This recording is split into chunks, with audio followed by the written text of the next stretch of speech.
Hello, this is Brent Deischer from Princeton Permaculture, and I am visiting Ashokan Center for a festival, and I just wanted to share with you something really exciting that I found, and it's a 3-tiered rain garden.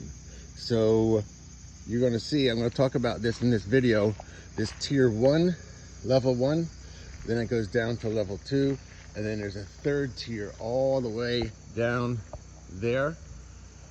So the species that some of the ones I want to point out are, this is a New York ironweed, and this is switchgrass. It's important to have a combination of grasses and plants and flowering plants in your rain garden. And this is mountain mint. I really like this because it attracts a lot of pollinators. New York ironweed also attracts a lot of pollinators. And I wanted to point out specifically in this video the culverts. Okay, so we have a 3-tiered rain garden system, and there's 3 culverts. So because this is a very steep slope, and they need to have 3 rain gardens to deal with the excess runoff of the water coming down from up there, you can see. So this is a culvert, and the water comes from this spillway, and it goes underneath this path. So this is the first culvert, and the reason you put a culvert in is because you don't want the excess water flow to wash away to erode this path. So you have to build the culvert, this pipe, something underground, so that the water, the excess runoff that does not get absorbed by the rain garden, goes into this pipe, this culvert. Okay, so now I want to show you the other part of the culvert. You can see this is the end of the culvert number 1, and it goes underneath the path, so that way the water does not completely erode this path. You need to build a culvert. Okay, so this is also switchgrass. This is tier number 2. You have a tulip tree right here too. I don't know if that was intentionally planted or not, but you can have some trees in rain gardens like pawpaws. They have a nice deep taproot. Trees are allowed to be in rain gardens. Here you have some more switchgrass. You have New York ironweed, and you also have your culvert right here.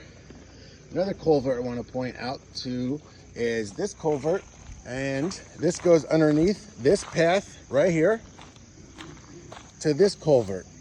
Okay, so you can look at this rain garden right here, and has a lot of milkweed, great for pollinators, especially monarchs, and the mountain mint. We see that again, another great pollinator plant. And then you also have a lot of iris. Iris is very absorbent of water.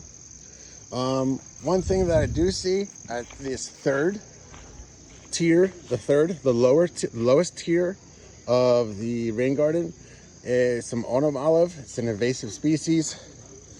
There's also a lot of Japanese stilk grass. There is some management that needs to be done because the invasive species, a little bit of mugwort in there too, is starting to come in and outcompete the milkweed and the mountain mint. Okay, so you have lots of iris in the middle, which is a really good plant for zone 1. There's 3 zones in the rain garden, and zone 1 is the deepest, the center, where you want a lot of water to be directed to. And then zone 2 is the kind of the plateau around the edge, and then zone 3 is the edge of the rain garden. So you want your plants with a deep taproot in the zone 1 in the center, and you have some snake root here, and some rudbeckia, not that much, but 1 rudbeckia plant, like a coneflower rudbeckia. And you have Joe Pyeweed in the center. I want to point that out too. You have some Joe Pyeweed over there. You see the Joe Pyeweed, one of my favorite plants, Joe Pyeweed. And oh, now you have a pollinator coming right there. you can see the pollinators coming right here. Okay, and then you have, this is the final place of the rain garden, the lowest tier of the 3-tiered rain garden. And then you have the culvert, another culvert, going over right here for the drainage. Any water that overflows from this area right here goes to this drain right here, and then it goes underneath the rain garden to go underneath this road so it doesn't erode the road surface. So it's trying to subvert, going from here, you see the drain, underneath this road. Then there should be a place over here where the excess water, we can find it right now, goes underneath the culvert, okay? Underneath the road, because the culvert is subverting the water to, instead of eroding this road, because it's on a very steep sloped. So you have a 3-tiered rain garden and you have culverts. So that's one of the things that I want to point out, that this is the final, I did find it. This is the final culvert. You can see this culvert is where the excess rainwater water comes, and water management is really important. You either have too much water or not enough. Permaculture uses a lot of techniques like rain gardens and culverts to manage that water. So yeah, I just wanted to point out to you some culverts, a 3-tiered rain garden, pretty cool. I had to make a video about this. So excited to see a 3-tiered rain garden with culverts, and I just wanted to point that out to you. Hope you enjoy this video.